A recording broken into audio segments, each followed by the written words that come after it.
Thank you so much for joining, Rania. Thank you for having me. So tell us your thoughts on the election. I know that you are very outspoken, and I really appreciate how it's outspoken you've been on issues around Palestine. And as you know, a lot of progressives, a lot of people who care about Palestine feel very conflicted about this election. What is your view on what should be done in terms of voting? Yeah, I want to first just say this is a horrible situation that we've been put into. There's no easy, good answer that I feel really good about saying, and which is, I mean, anybody who knows me knows I have very strong opinions about things. This is a cycle unlike any other. It's not that, I mean, in 2020, I often joke that Joe Biden was not my 10th choice in 2020, but it felt easier to even galvanize around him after a Donald Trump presidency. Obviously, we've seen how atrocious he and everyone around him has been. So we're in a shit position. I hope I can say that. And the reality is, we are going to either have Donald Trump in the White House or Kamala Harris in the White House. This is what's going to happen. I hate it. I wish we weren't in this position, but we are. And and you're right. I have been outspoken. I'm a first generation Palestinian American. I've spent my entire life fighting for justice and equity and collective liberation. I wake up every day and I'm Palestinian. That doesn't go anywhere. I've been gutted by everything that we've all been seeing, and also, waiting to hear from my family, and waiting to hear from friends and colleagues, and not knowing. I mean, it's that WhatsApp message, waiting for that second check mark to pop up. It seems like such a ridiculous thing, but you just don't know from one minute to the next. Just so, for people who don't know, that means that they've read it or they've seen it, right? That second check mark That it's been sent. It that has doesn't been sent. Okay. necessarily mean that they've read it. Yes. Yeah. So It went obviously waiting for the response.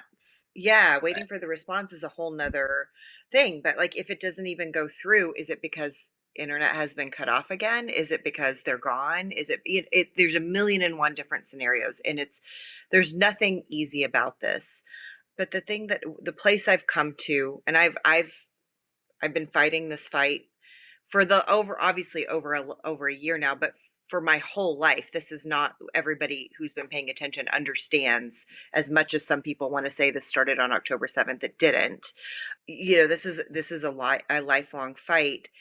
I don't think we get to continue this fight and continue fighting for humanity, for Palestinian people, and many, many other communities under a Donald Trump presidency. And so this is where I've landed. It's not, again, it's not easy. I don't like it. I wish we were in a different position, but I do believe that with a President Kamala Harris, we have a fight to fight.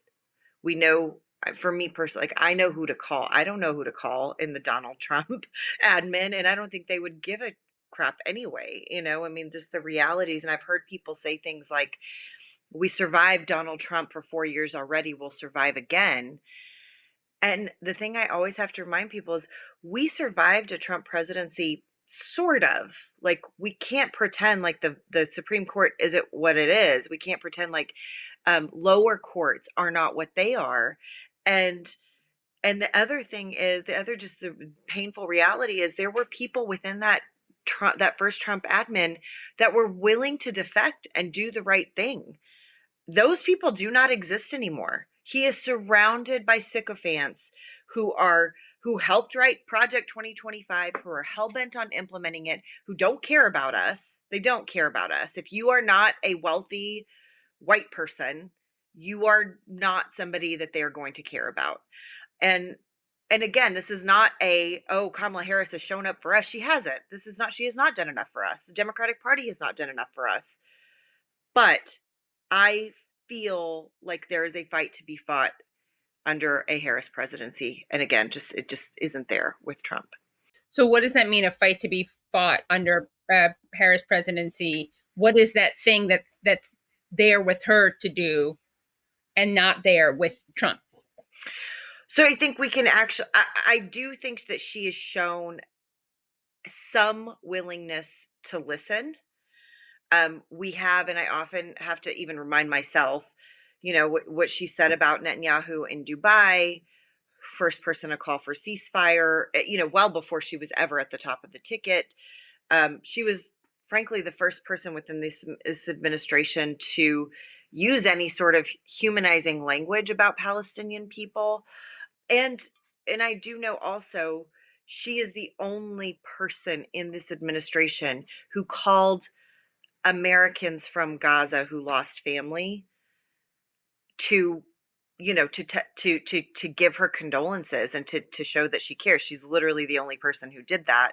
Now, is any of that enough? No. But it is a proof point that we can push her.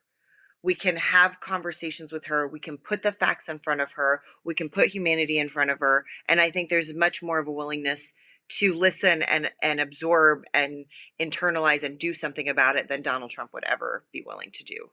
What are your feelings about the increased support among Palestinian-Americans and Arab Americans for Jill Stein and for Trump? I mean, those numbers have been going up for Trump as well. Where do you think that comes from, and what do you say to those people? Yeah, it's a deep, deep pain and trauma. And frankly, I understand. I do. I feel that pain and I feel that trauma every single day. I'm not sleeping either. I'm not eating. I feel it deeply, just like so many people in my community are, in my community, in the Lebanese community, and our allies, frankly, too. And I get it. I really do. I don't agree with it. That the some of the things with Trump, I mean, there's two sides of that coin. One with Trump is there is a it's an older it's an older part of our community that is wildly conservative, Hmm. that some of them are very wealthy. They're all about the tax breaks and they are supporting Donald Trump because of those things. I've got nothing to say there. I mean, I'm never going to agree with that. I'm Yeah. never going to, there's just nowhere to go there. There is Also, I also mean, there's another no part. empathy. There's no empathy. Like, I have not to be like, those are not our allies. Those are not people who, like, what are you doing? Why, you can't, I don't think those are like, it Yeah. makes sense for their interests. That makes sense. I mean, I think it's Yeah. terrible. Yeah. It's Yeah, selfish and it's absolutely. It's but there's a lot to homophobic. it. Yeah. Yeah, it's rooted in racism and homophobia and xenophobia and their own xenophobia. It's, nothing to say there. The other side though, Or maybe like, even if they don't embrace those things, they're willing to tolerate them for their own financial self-interest, which you could argue is a form of that, right? yeah, but the other side of it is, and I've heard this a lot, and it is, again, I think it's rooted in a deep pain and trauma. There is this belief that Democrats would rally against Donald Trump. Yes. If Donald Trump were in office during this horrible genocide and now the ethnic cleansing happening in Lebanon, that Democrats would rally against him, would rally against him. I understand deeply that the desire to sort of believe that, but the reality is that progressive but for Palestine is not just a slogan. It's real. And taking that gamble of like, oh, Democrats, I mean, we have proof points from when he was in office where they didn't rally against him. When so I just don't, I think it's a flawed way of thinking. Again, I understand where it comes from. I don't think it's correct. I don't think it's, I was just having a conversation recently with somebody about how, for me, and I know for a lot of people, strategy and morality intersect. Like my strategic thinking is tied into my moral compass. And it's not just me, obviously, lots of people feel that way. I don't think that's a strategic or a moral move. Um, on the Jill Stein front, I've already gotten myself into trouble. I kept quiet for a very long time about Jill Stein. I'm just going to say it. I don't like her. I haven't for years, not just this cycle, for years. I've seen some very problematic things from her where she has, I mean, this is a firsthand experience, not something that was relayed to me, where she tried to center herself among Arab and Palestinian voices. And when she was told no, it was not pretty. Um, I think it's telling that every Palestinian person she asked to be her VP pick said no. I think it's telling that she has never spoken about Palestine until it was convenient and politically expedient for her. I believe she will sell us up the river the moment we become inconvenient for her. And I know some people think that this is not a big deal. I have a deep issue with somebody running for president who doesn't know how the government works. That's Mm. so problematic to me. And then the other thing too is like the flat out lies that she and her running mate have told about this Muhammad Ali moment, like there's some chance they're going to win, when we all know, we all know that it is mathematically impossible. It is not possible. And so to me, she is taking advantage of and preying on our community's grief and trauma in a really frankly disgusting way. And I can't get behind it. I Like I said, I stayed quiet for a really long time, and I just couldn't. I can't anymore. It's too dangerous. What they're doing is dangerous. The way, again, they're preying on our grief is dangerous. And I'm never going to be okay with that. I do understand why my community feels seen and heard. She's saying all the right. She's running around the country with a keffiyeh. I get it. I absolutely understand. My issue is with her, not with the people who are being preyed on, quite frankly.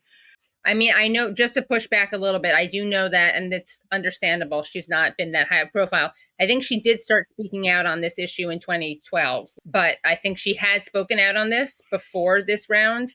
She wasn't Yeah, high I profile guess before. I haven't seen, I don't know how did she speak out? I have never heard it before from her. And I've again been around her for years now.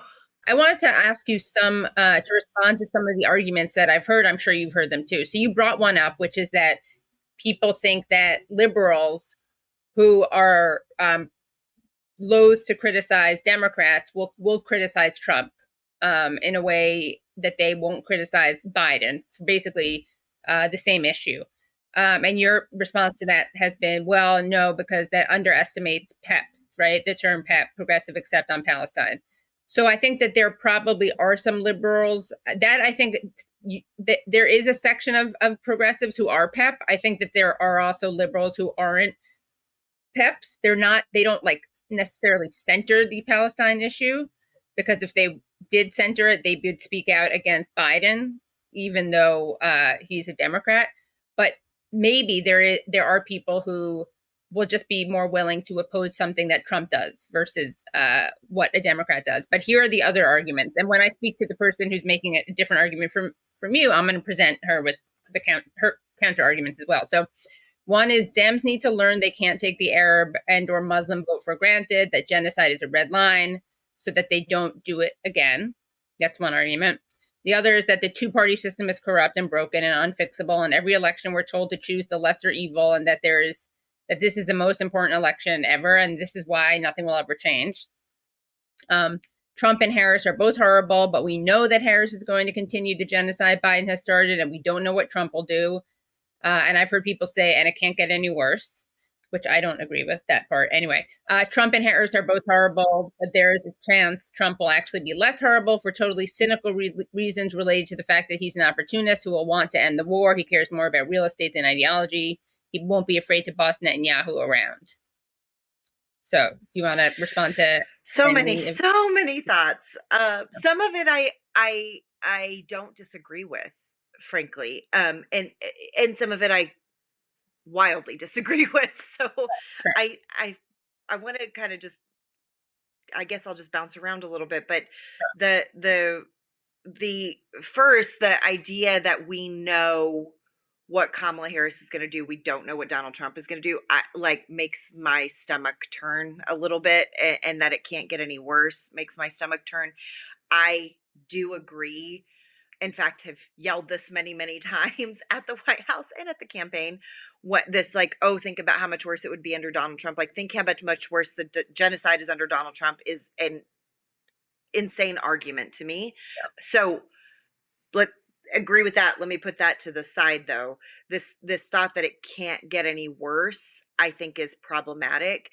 And some of that is from a domestic issue. I mean, Donald Trump will criminalize protests. Like he said it, his people have said it.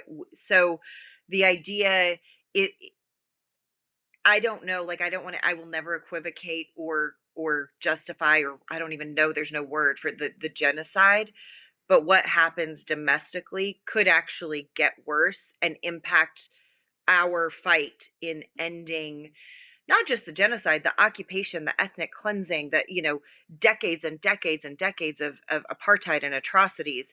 So that's real. And we know that he is not just willing to do it, that it's on his list of things to do. I'm never going to pretend like, oh, I know exactly what Kamala Harris is going to do. I don't. I wish I did. I wish I could confidently say, yeah, she's going to get in there. And as soon as she's out from under the thumb of the president, like I don't know that. I do feel there is more of a chance of that under a Harris presidency than there ever will be under a Trump presidency. I agree that our two-party system is absurd. I actually hate when it's called broken, because it's not broken. It works exactly as it's meant to work for the Right. people it's meant to work feature, for. not a bug, right? A feature, not a bug, as they Yes, say. yes, precisely. And so, I agree. Like there's a lot of dismantling and rebuilding that needs to be done. I agree that we need to have more than two parties in this country. It's another one of my, another one of my issues with Jill Stein is you don't just build every 4 years. You know what I mean? Like that's not how this works. I do want to see legitimate additional parties in this country. We have a massive country, and two parties, like it's madness. And then all the issues with our system from, Citizens United on down, there's so much to address there. I don't disagree with that. And there's also the reality, you've heard it, I've heard it, that we're always told this is the most important election of our lifetime. Totally get it. It's a fundraising line that's used every cycle. I do actually believe that it is true under a Trump presidency. Not just what's going to happen here in this country, but the global community as well. There are real, just massive dangers and issues. And so, I've said this to people as well. I do agree. And also, can we not do it this cycle? And I hate to even say it. It kills me to say it. But that's where we are. And can we it's showing up for our allies too, and the part of this is somewhat selfish. We've fought along some absolutely incredible allies. Some within our allied groups are new to this, are just learning about Israel Palestine, or just learning about almost 77 years of oppression. And if they're also fighting for their lives, it's going to be really hard for them to show up alongside us. And I don't mean that in a disparaging way, and I don't mean that in any way except for what it is, that whether we're talking about women, Latinos, our Black allies, our Jewish allies, et cetera, et cetera. Like if everybody is sort of under attack under a Trump presidency, it makes it really, really hard to join together, not because we don't love each other and care about each other, but because we're literally all fighting for our lives and our families. And it does sound, it's kind of to your first point, it does sound like the ongoing threat that we hear every cycle after cycle, all these things, but like this is just true. This is real. We got a taste of 4 years of Trump, and I don't think we can downplay what another 4 years. And I mean, they forecast it Project 2025 is in writing. It's real.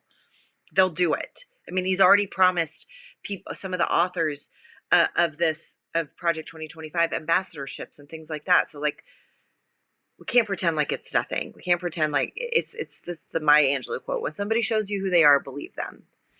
You, as someone who has worked in electoral politics, what is motivating? Well, two things. If you were advising Kamala Harris right now, what would you advise her to do to win when it comes to this issue?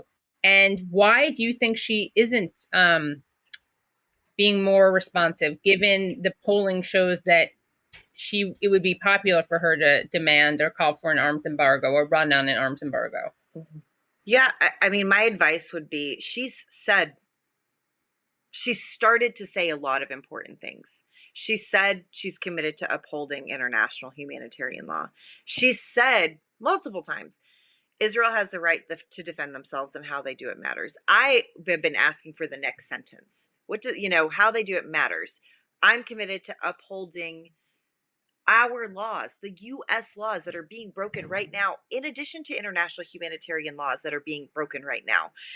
I mean, we're not talking about new policy here. We're talking about upholding existing policy. So that would be Like the one Leahy thing. law?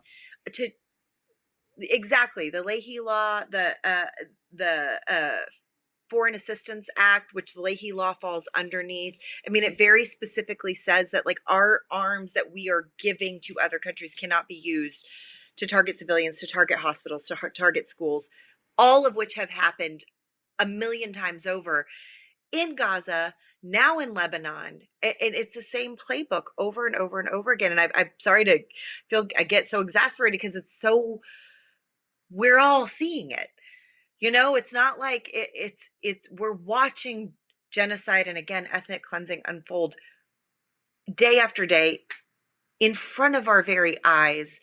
And not to belabor the point, Biden and his cronies gaslit us like, oh, that's not what you're seeing. Even told us the numbers weren't what were being reported. We, of course, now know and have known the numbers are way more than what's being reported. We've been sitting at 42,000 for months. Like, give me a break. Come on. Maybe not months, maybe like month and a half, whatever. We know it's way beyond that. And there are people literally under rubble still. I mean, it's like And disgusting. that we can't even, exactly. Yeah, exactly. It's so disturbing. Exactly. And this is a conversation. I can't believe it. Exactly. And actually James Elder from UNICEF really sort of articulates this so well. I mean, and I'm not even going to pretend to like recount everything he said, but the important part of it is that 42,000 number are the people that have been visually identified. So imagine how many people have literally been decimated beyond any recognition. Again, to your point, the countless people and children that are under rubble. I mean, it's unconscionable. It really is.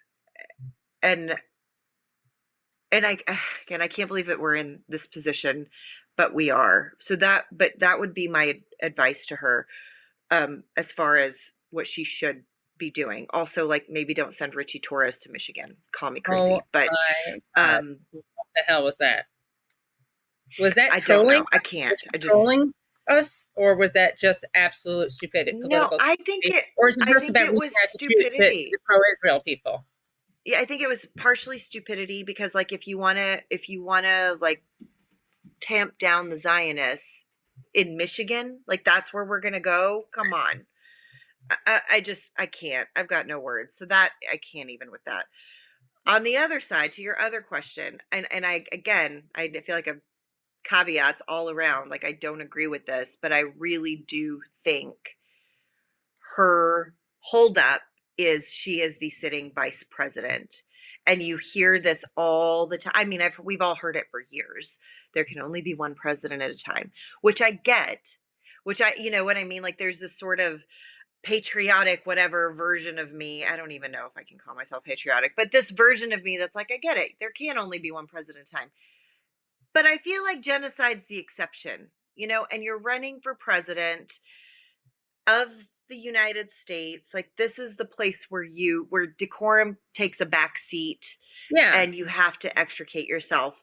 But I do think that that is what is sort of going on, sort of mentally, and even among some of her inner circle, is this like, we can't step on what the president is doing.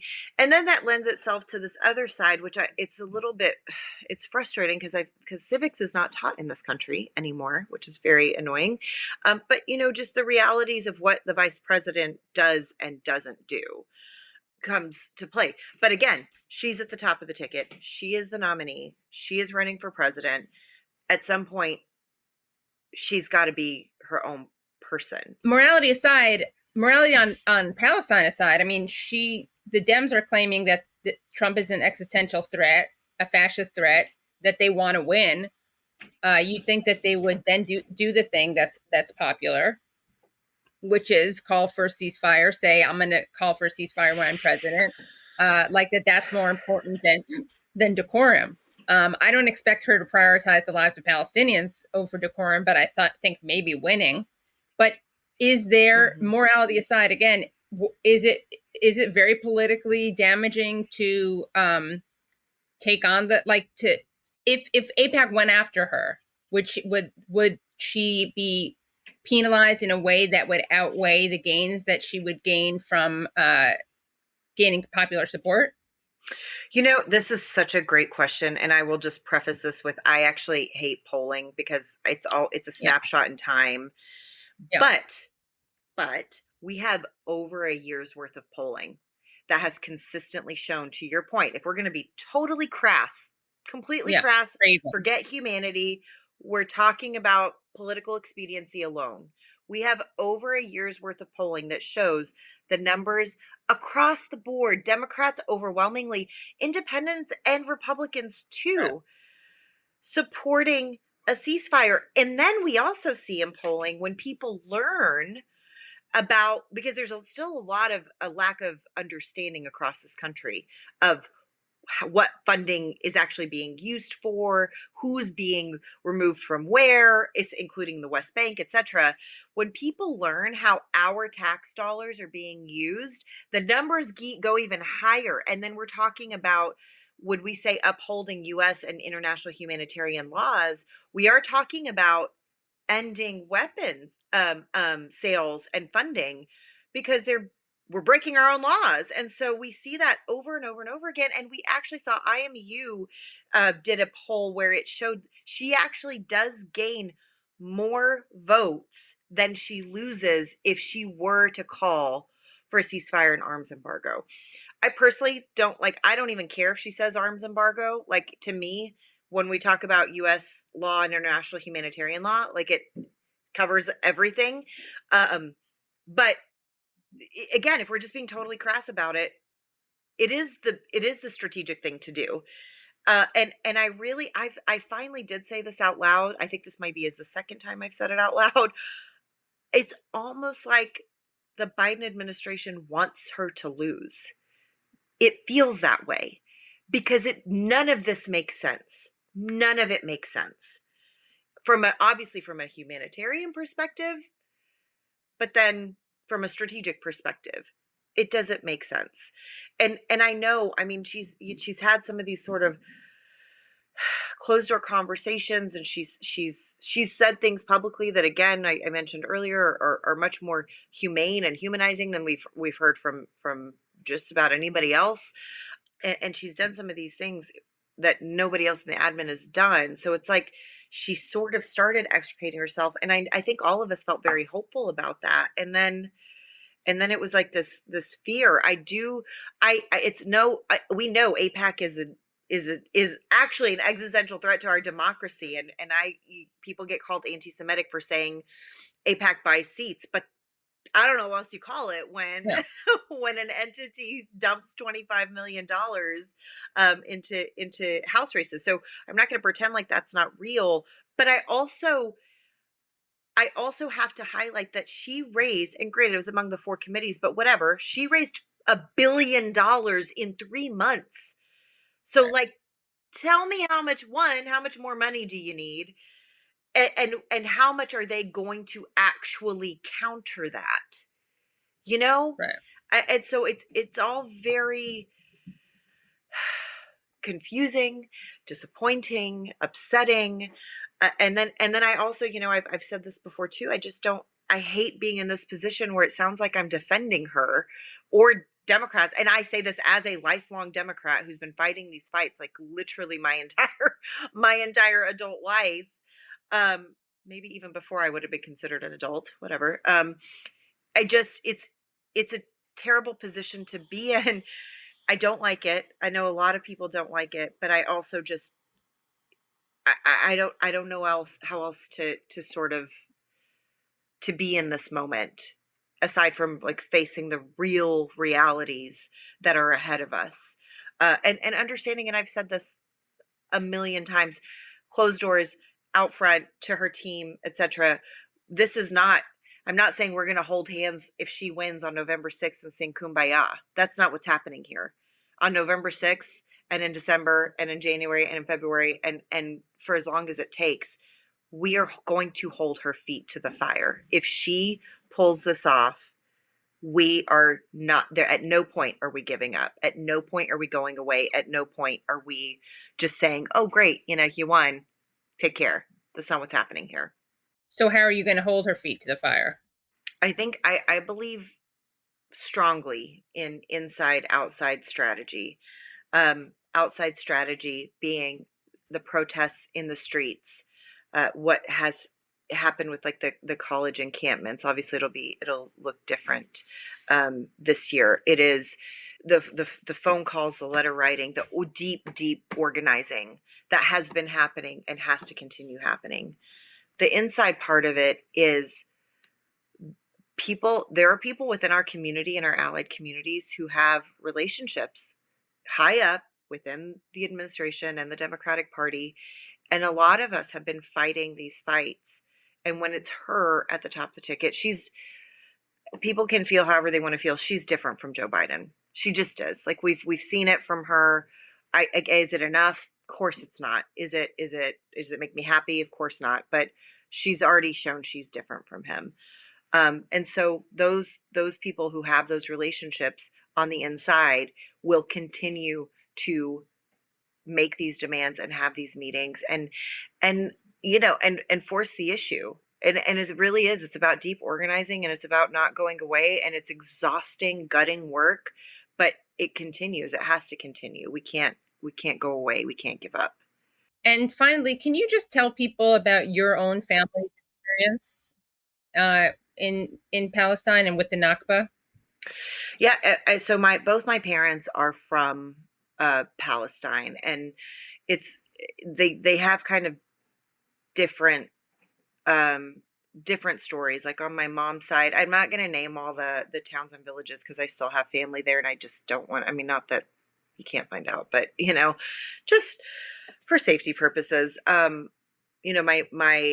mom's side of the family. I remember my grandmother actually telling me the story of people coming to her house and telling them to take just 2 days worth of clothes and things like that, and they need to leave because they had to do some kind of water testing, and then they just demolished the entire village, stole my grandfather's land.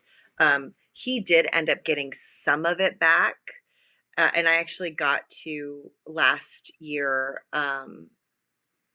actually, sorry, it was the year before. I got to go back and see my great aunt, who's still, I mean, it's not very much land that's left, but she grows every possible thing you can imagine on this land. And I've been to the village before, but I just didn't ever get a chance to see her in all the years I'd been going back. I got to put my hands in the soil and just see what, like, just the pride and her face is literally like a map of the world. She's been through it all. Just an absolutely incredible person. And then my dad's side of the family came from one of the mountainous regions. Similar thing, got booted out. Both my parents actually talk about their parents, and they have a lot of siblings, having like multiple radios kind of stacked up and constantly listening for when they were going to get to go back. I mean, it's insanity. And then I have more distant family when I was in the West Bank last, but we were walking by their home that was literally taken by settlers, and they still like, it's so unbelievable. And people have seen at this point the process of getting in and out of the West Bank. So they're treated like, I mean myself included, like treated like cattle, and literally walking by their home every day. Um, it's it's the Nakba, and then it's the ongoing Nakba that has been going on for, like I said, almost 77 years. And we don't talk much about what happens in the West Bank. And I get it, because the genocide in Gaza is so, there's nothing to compare in recent history. So the West Bank oftentimes just gets sort of pushed back. But the reality is, the settler violence that is taking place, the arming of settlers that is taking place, we're funding that. Our tax dollars are funding that too. The land that is being stolen, we're funding that. We're funding the settlers' health insurance and living and like all these different things. We're doing that. And meanwhile, I mean, I know this is not what we're talking about, but meanwhile here, like, we're told we can't afford universal health care in this country. We can't afford reparations. We can't afford to truly address the climate crisis. We're told we can't, but we can do that. We can ensure that they've got health care and excuse me, and housing and all of that. And it's just it's really awful. Like, the history itself is awful. And I believe, deeply in generational trauma, but then it's the ongoing too. It's what's continuing to happen. It's what was happening on October Right. 6th, and Well, before and I'm before so and sorry before. about that. And then it's also funded by our government. What has happened to your Exactly. family and what is still happening to them. Yeah. And as you said, of course, it does pale Yeah. in comparison to Gaza, but that doesn't mean it's not important. It doesn't mean that it's Yeah. people aren't suffering and being humiliated day in and day out. Yeah, exactly. That's exactly it. Any final words from you, Rania? Any predictions? I truly don't know what's going to happen, which is also really devastating, that we are in this position where it's like Donald Trump is a 35-time convicted felon, and truly a threat to humanity, and it's this close. It's really quite unbelievable, but I feel like self-inflicted. And so my final words are just, none of this is ideal, none of this is great, but can we, get through this together, and then really join forces and demand collective liberation for everyone, including the Palestinian people. Great. Thank you so much, Rania. Thank you.